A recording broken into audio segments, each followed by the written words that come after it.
Salut à tous et bienvenue sur French Listen, le podcast où on dédramatise l'apprentissage du français et on vous aide à parler avec confiance, même quand ça bloque. Je suis Sandra et je suis ravie d'être là avec Bernard aujourd'hui. Salut tout le monde, moi c'est Bernard. Et franchement, je crois qu'on a tous connu ce moment gênant où on veut dire un truc en français et là, plus rien. Le cerveau qui fait écran noir, tu vois. Mais tellement, je me souviens de ma toute première fois à Paris. J'étais à la boulangerie, j'avais répété « une baguette s'il vous plaît » dans ma tête au moins 20 fois. Et quand c'était mon tour, j'ai juste rien dit, le vide total. La boulangère me regardait et moi j'étais là bouche bée genre « Ah, le fameux syndrome de la boulangerie. Mais c'est normal, hein? On veut tellement bien faire, trouver le mot parfait, qu'on se met la pression. Et puis, en France, on a cette réputation d'aimer la langue bien parlée, alors ça rajoute une couche de stress. Exactement. Mais aujourd'hui, on va vous donner des phrases magiques, des petits sauveurs pour débloquer la conversation, même quand vous avez un trou de mémoire. Prêt à booster votre confiance? On y va. Alors, on commence avec notre top 10, des phrases qui sauvent toutes les conversations. On va les dire, les expliquer, et même jouer des petites scènes pour que vous puissiez les entendre en action. Prête? Allez, phrase numéro 1. Comment on dit? C'est la phrase pour demander un mot que vous ne connaissez pas. Par exemple, comment on dit umbrella en français? Oui, et la prononciation, c'est comment on dit. Super utile, surtout si vous êtes en pleine discussion et que vous bloquez sur un mot. Phrase 2. Je cherche mes mots. Ça veut dire I'm looking for my words. Genre, tu veux expliquer un truc, mais tu galères un peu? Exemple. Attends, je cherche mes mots. Ah oui, voilà, c'est naturel et les Français le disent tout le temps. Troisième phrase. Pouvez-vous répéter, s'il vous plaît? Prononciation. Pouvez-vous répéter, s'il vous plaît? Celle-là, elle m'a sauvé la vie plus d'une fois, surtout quand quelqu'un parle trop vite. Quatrième. Je ne comprends pas. Simple, direct, et ça évite de faire semblant d'avoir compris. Cinquième, est-ce que vous pouvez parler plus lentement pour demander à quelqu'un de ralentir? Est-ce que vous pouvez parler plus lentement? Numéro 6. C'est comme pour comparer ou vérifier si vous avez bien compris. Genre, c'est comme breakfast? Septième, qu'est-ce que ça veut dire? Pour demander la signification d'un mot ou d'une expression. Huitième, je ne me souviens plus du mot. Quand le mot vous échappe, c'est parfait. Neuvième, vous pouvez m'aider? Simple, mais ça ouvre la porte à l'aide de votre interlocuteur. Et enfin, la 10e, je débute en français. Ça met tout de suite les gens dans une posture bienveillante. On va faire un mini-dialogue. Tu veux bien jouer le touriste perdu, Bernard? Avec plaisir. Excusez-moi, comment on dit station en français? Ah, on dit gare. Vous cherchez la gare? Oui, merci. Je débute en français, désolé. Pas de souci, je peux vous aider. Franchement, ces phrases, je les utilise tout le temps. Surtout, je cherche mes mots. Et pouvez-vous répéter? C'est mes bouées de sauvetage. Alors, comment on fait pour vraiment intégrer ces phrases? Déjà, il faut les pratiquer tous les jours. Par exemple, vous pouvez vous enregistrer en train de les dire ou les utiliser dans des rencontres linguistiques. J'ai une anecdote là-dessus. J'ai aidé un étudiant super stressé à commander un café. Il a juste dit « Pouvez-vous répéter, s'il vous plaît ?» Et la serveuse a tout de suite ralenti. Il était trop fier après. C'est ça, il faut oser demander. Et pour ceux qui nous écoutent, si vous vous demandez comment gagner en confiance, essayez de noter vos progrès. Même un petit « aujourd'hui », j'ai osé demander de répéter, c'est déjà énorme. Un autre truc, c'est de s'entraîner à répondre spontanément. Par exemple, imaginez que vous commandez un café. Je voudrais un café, s'il vous plaît. Comment on dit « with milk » ? Ou bien vous demandez votre chemin.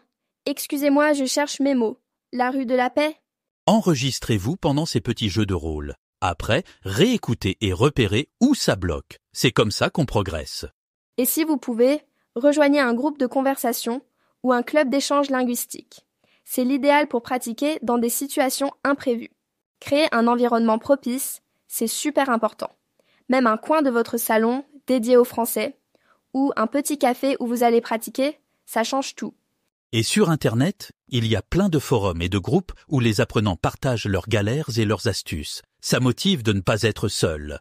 Vous pouvez aussi vous lancer des défis chaque semaine, genre « Cette semaine, je maîtrise, je cherche mes mots dans une vraie conversation ». Faut pas avoir peur de se tromper. J'ai un souvenir d'un élève qui a dit « je suis plein » au lieu de « j'ai bien mangé » après un repas. Fou rire général, mais il ne l'a plus jamais oublié. C'est génial. Tenez un journal des erreurs. Notez vos bourdes et la bonne version. Ça aide à relativiser et à progresser. Et faites des activités où l'erreur est permise, comme les échanges linguistiques ou les jeux de rôle. Plus on se plante, plus on apprend. Pour parler comme un vrai Français, il faut aussi capter les petites expressions et les nuances culturelles. Écoutez comment les natifs parlent, les intonations, les bas, ben. Regardez des films, écoutez des podcasts et essayez de répéter les phrases avec le même ton. C'est comme ça qu'on sonne naturel. Et si vous pouvez, participez à des événements ou des rencontres où on parle français. Rien de mieux pour s'imprégner de la culture. L'écoute, c'est la clé. Plus vous entendez du français authentique, plus vous allez capter les rythmes et les expressions. Essayez le shadowing. Vous écoutez une phrase, puis vous la répétez tout de suite, en imitant la prononciation et l'intonation. C'est super efficace. Et bien sûr, rejoignez des groupes de conversation en ligne ou en vrai pour pratiquer en temps réel. Pour être à l'aise, plongez-vous dans la culture. Films, musique, livres. Plus vous comprenez les références, plus vous serez à l'aise pour discuter. Allez à des événements, même virtuels, pour voir comment les gens interagissent, quels gestes ils font, comment ils se saluent. Tenez un journal culturel. Notez les expressions, les idiomes, les petites choses que vous découvrez chaque jour. Ça rend la langue vivante. Faites des recherches sur les expressions idiomatiques françaises et essayez d'en placer une ou deux dans vos conversations chaque semaine. Écoutez les natifs, imitez leur façon de parler, leur rythme, leur accent. Plus vous vous rapprochez de leur style, plus vous serez compris et apprécié. Et surtout, participez à des événements ou des groupes où on parle français pour mettre tout ça en pratique. Écoutez du français tous les jours, même en fond sonore. Ça habitue l'oreille et ça aide à repérer les structures naturelles. Faites du shadowing avec des extraits de films ou de podcasts. Essayez de coller à la prononciation et au rythme. Et surtout, allez parler avec des gens, dans des groupes ou des événements. C'est là qu'on progresse le plus vite. Chaque semaine, apprenez 5 nouvelles expressions ou idiomes et forcez-vous à les utiliser dans vos conversations. Essayez d'aller à un événement culturel par mois, même en ligne, pour observer les codes sociaux et pratiquer en contexte. Et garder votre journal culturel à jour, ça aide à mémoriser et à progresser naturellement. Cherchez des expressions qui vous parlent, qui correspondent à votre quotidien, et essayez de les utiliser au moins une fois par semaine. Observez comment les natifs parlent, quels gestes ils font, et essayez de les reproduire. C'est comme ça qu'on devient vraiment à l'aise. Et bien sûr, plus vous participez à des événements, plus vous recevez de feedback et plus vous progressez vite. Ne partez pas encore. Regardez maintenant la deuxième partie de l'épisode, elle vous réserve encore plein de conseils utiles et de surprises. Et si ce podcast vous a plu, pensez à vous, s'il vous plaît, abonner et à cliquer sur j'aime pour nous soutenir. À tout de suite dans la suite de l'épisode. Salut à tous et bienvenue dans ce nouvel épisode de French Listen. Je suis Sandra et comme toujours, je suis accompagnée de Bernard. Aujourd'hui, on va vraiment plonger dans ce qui fait la différence quand on veut devenir fluide en français. Et je voulais commencer par partager mes podcasts préférés pour apprendre. Franchement, j'en écoute partout. Dans le métro, en faisant la cuisine, même sous la douche parfois. Ah, la fameuse douche. Moi, c'est plutôt dans la voiture, tu sais. Je me souviens encore du jour où j'ai découvert Inner French pendant mon trajet du matin. J'étais un peu sceptique au début, mais en fait, ça m'a vraiment aidé à prendre confiance. J'écoutais Paul parler de sujets super variés, et petit à petit, j'ai commencé à comprendre de plus en plus sans avoir besoin de tout traduire dans ma tête. Mais oui, c'est ça qui est génial avec les podcasts. On peut les intégrer dans sa routine sans même s'en rendre compte. Perso, j'adore aussi Transfert pour les histoires vraies et Passion médiéviste pour les curieux. Mais ce qui compte, c'est de trouver un podcast qui te donne envie de revenir, tu vois ? Exactement. Et je pense que ce qui rend un podcast vraiment efficace pour apprendre, c'est quand il te pousse à écouter activement, pas juste en mode bruit de fond. D'ailleurs, on a reçu pas mal de messages de nos auditeurs qui nous disent que certains épisodes leur ont permis de débloquer des expressions ou de mieux comprendre l'accent français. Oui, et je crois que c'est aussi parce que les podcasts, c'est vivant. On entend des vrais gens, des vraies situations, et ça change tout. D'ailleurs, si vous avez des recommandations de podcasts qui vous ont aidé, envoyez-les nous. On adore découvrir de nouvelles pépites. Alors, justement, parlons un peu de comment écouter comme un pro. Parce que, soyons honnêtes, au début, c'est un peu la panique quand ça va trop vite, non? Oh là là, tu m'étonnes. Je me souviens de mes premiers épisodes de Transfert. J'avais l'impression que les gens parlaient à la vitesse de la lumière.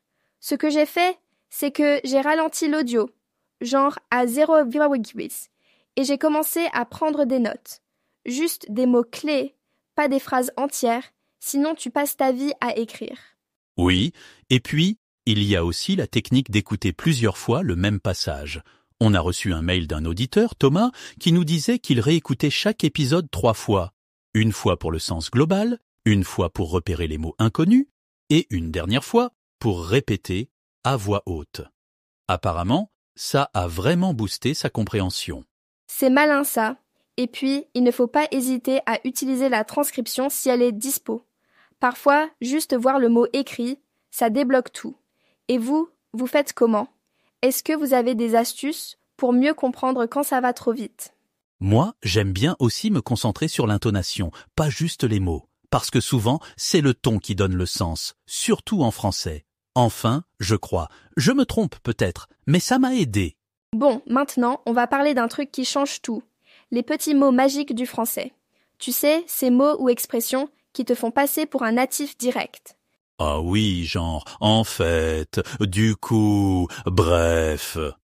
J'avoue, la première fois que j'ai glissé un du coup dans une conversation, j'ai vu la différence.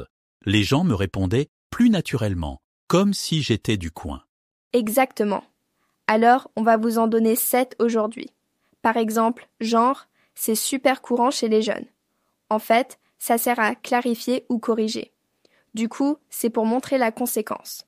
Bref, pour résumer. Bah, c'est le petit mot de remplissage. Ben, pareil, mais un peu plus hésitant. Et en gros, pour simplifier une explication. Et ce qui est drôle, c'est que quand tu commences qu'à les utiliser, tu te rends compte que tu les entends partout. On a eu des retours d'auditeurs qui nous disaient que leur mot préféré, c'était « franchement », parce que ça donne tout de suite un ton plus naturel. Oui, et n'hésitez pas à nous dire quels mots ou expressions vous ont aidé à mieux vous intégrer dans les conversations. On adore lire vos anecdotes. Alors, passons à un sujet qui fait peur à beaucoup. Les blocages à l'oral. On a tous connu ce moment où on veut parler, mais rien ne sort.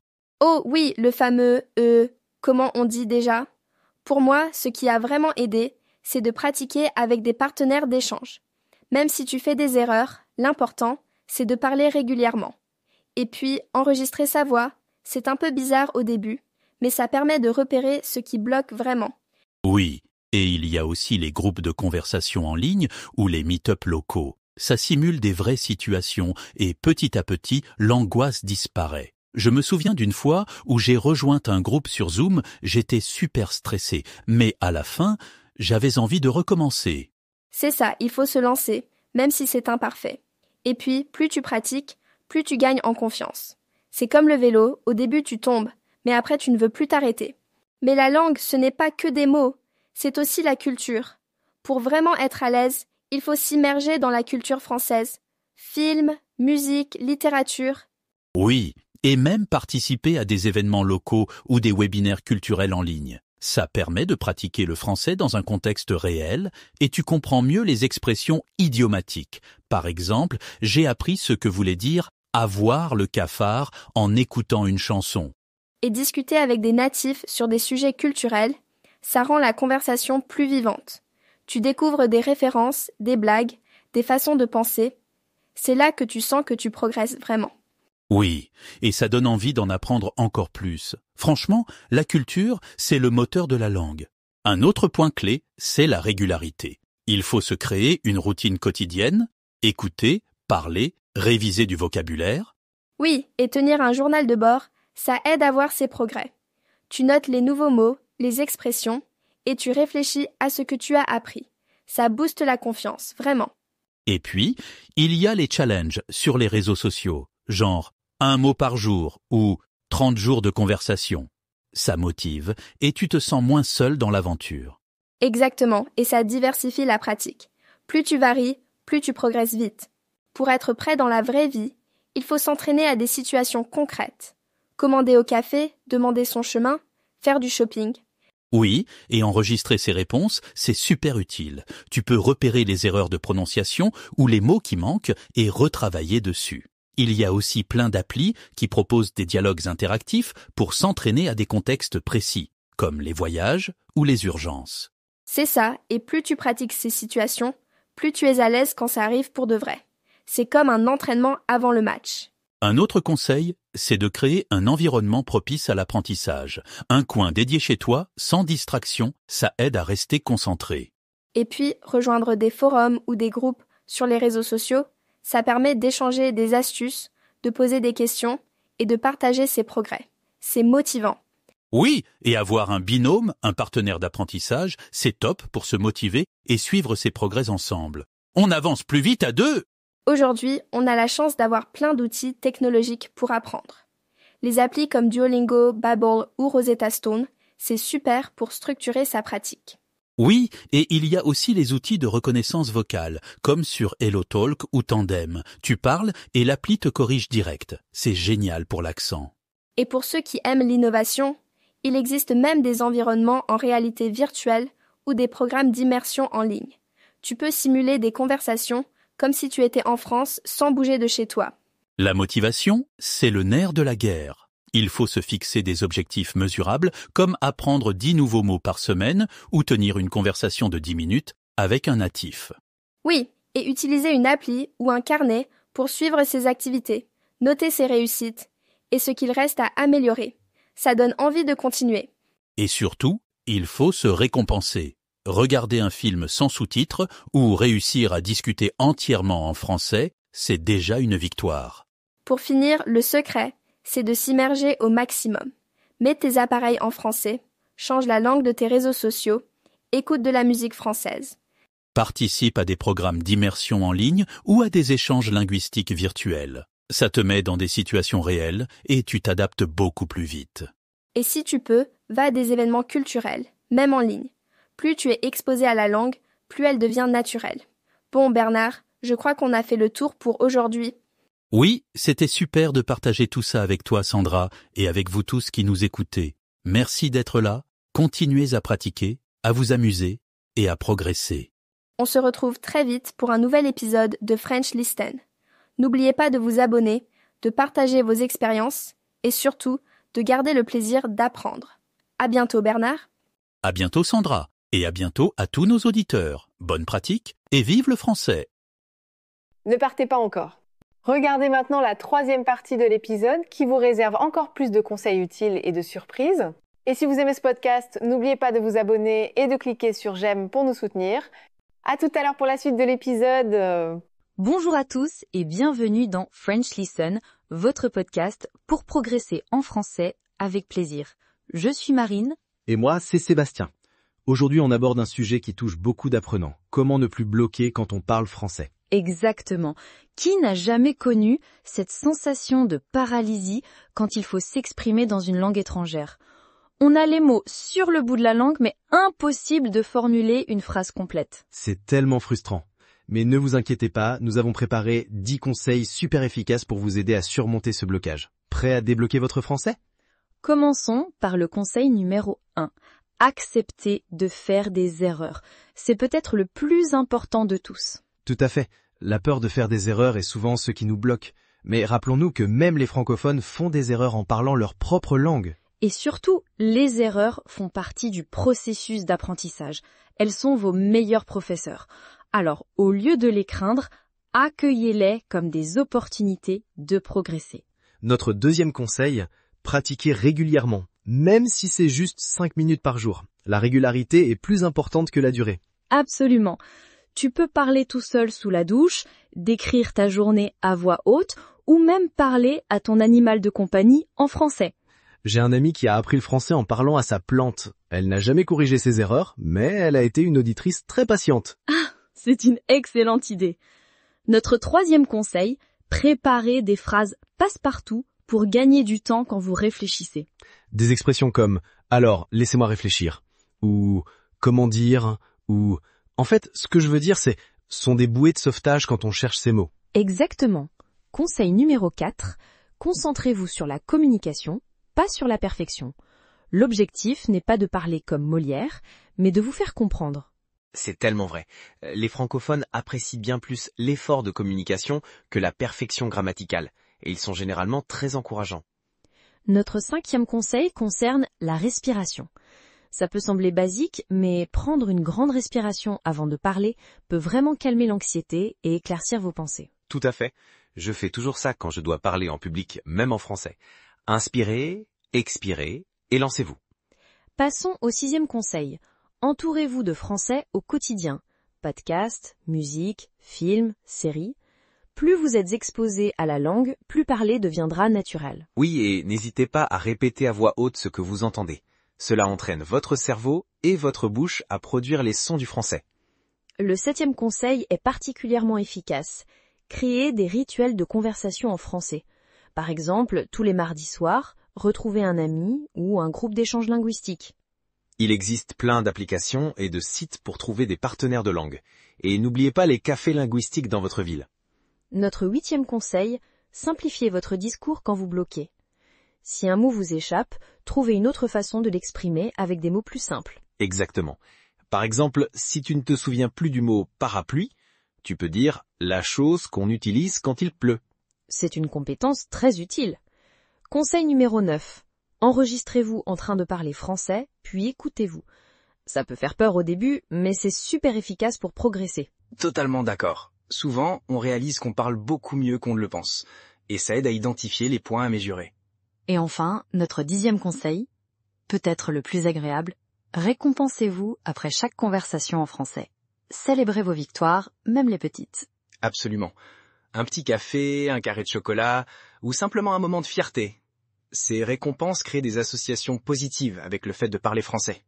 Pour résumer nos 10 conseils, acceptez les erreurs, pratiquez régulièrement, utilisez des phrases passe-partout, visez la communication et non la perfection, respirez profondément. Entourez-vous de français, créez des rituels de conversation, simplifiez votre discours si nécessaire, enregistrez-vous et récompensez-vous. Et n'oubliez pas, le blocage est temporaire, mais votre progrès est permanent. Chaque fois que vous osez parler malgré la peur, vous devenez plus fort. Exactement. Et si certains jours sont plus difficiles que d'autres, c'est normal. L'apprentissage d'une langue n'est pas linéaire. On espère que ces conseils vous aideront à vous sentir plus à l'aise quand vous parlez français. N'hésitez pas à les mettre en pratique dès aujourd'hui. Et si vous avez d'autres astuces qui fonctionnent pour vous, partagez-les en commentaire. On adore découvrir de nouvelles techniques. C'est déjà la fin de cet épisode de French Listen. Merci de nous avoir écoutés et à très bientôt pour un nouvel épisode. N'oubliez pas de vous abonner pour ne manquer aucun conseil. À la prochaine, et d'ici là, parlez sans peur.